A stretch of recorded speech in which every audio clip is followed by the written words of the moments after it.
So I guess I kind of want to elaborate more along my line of thought from the last video. And that would be in the fact that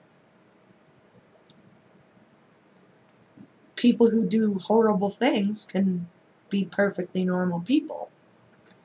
If you look at, like, old photos of Hitler smiling and laughing with, like, his family and friends, if you had no context, you would think he was just another guy. Some guy enjoying, his family and friends, having a good time, whatever. But with the context, I've heard more often than not that it's very unsettling. Because we all have this image in our mind that monsters look like monsters. But that's not true.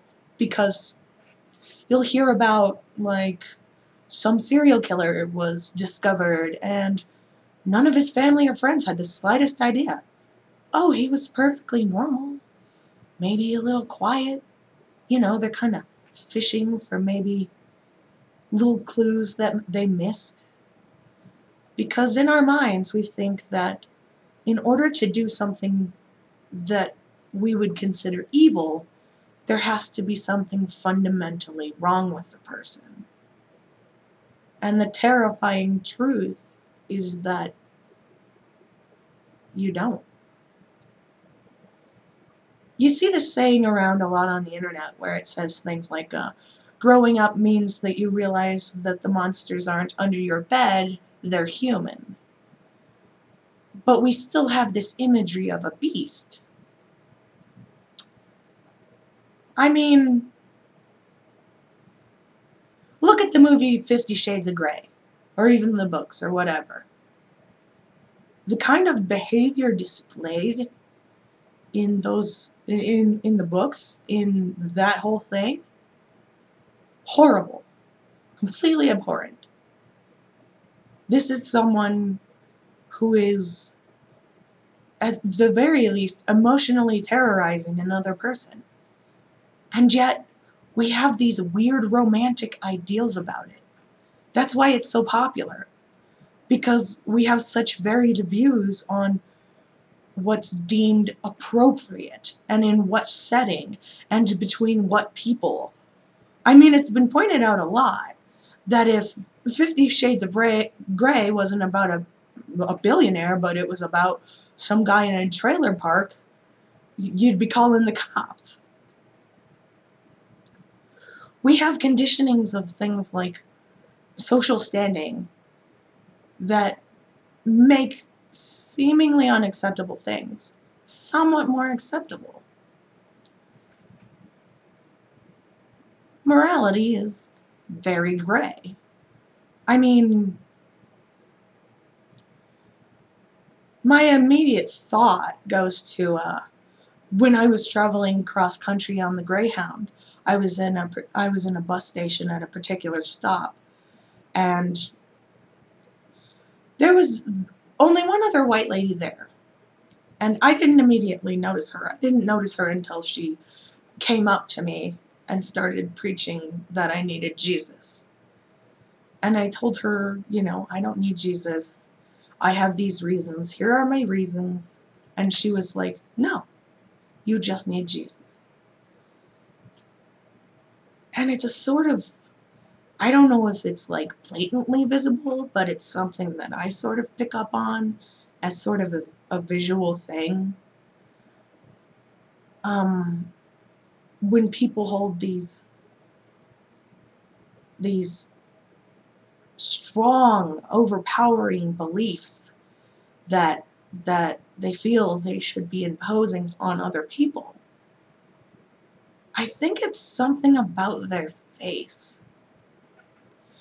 And this woman had this look on her face that she believed every word she was saying was the absolute truth, and that she had to tell me, because if she didn't, then I may never know the truth. Like she was trying to give me something. And it's questionable when people do this, whether they're doing it for seemingly your benefit, or simply to feed into their own sense of self. I can't really get into the motivations. But the bottom line is, without having anything that I knew that was wrong with her mentally, this woman believed something that I don't, to a point in which she felt compelled to tell me about it, to an extent where she thought that if I didn't agree with her, that there was something wrong with me. And you can sort of, I guess, you can see this in other people, like Kent Hovind. I mean, there's a video Logic did where he shows a clip of Kent Hovind blatantly bragging about how he physically brutalized and emotionally terrorized his son at a dentist appointment. And on his face, and I might just be projecting because he said it so brazenly, on his face you could see that he believed that everything he was doing was correct. You can kind of hear it when he talks. When he says, you know, we need to execute this person and that person and this other person, because if we get rid of this mean gene, then the population will be calmer. And that's just not true. I mean, when you go about with your beliefs, and you go about with these entirely unquestionable beliefs, regardless of what they are, it could be, you know, like Jews are inferior, like Hitler, or it could be like Kent Hovind, like we should kill the gays to save ourselves from damnation, or whatever they believe.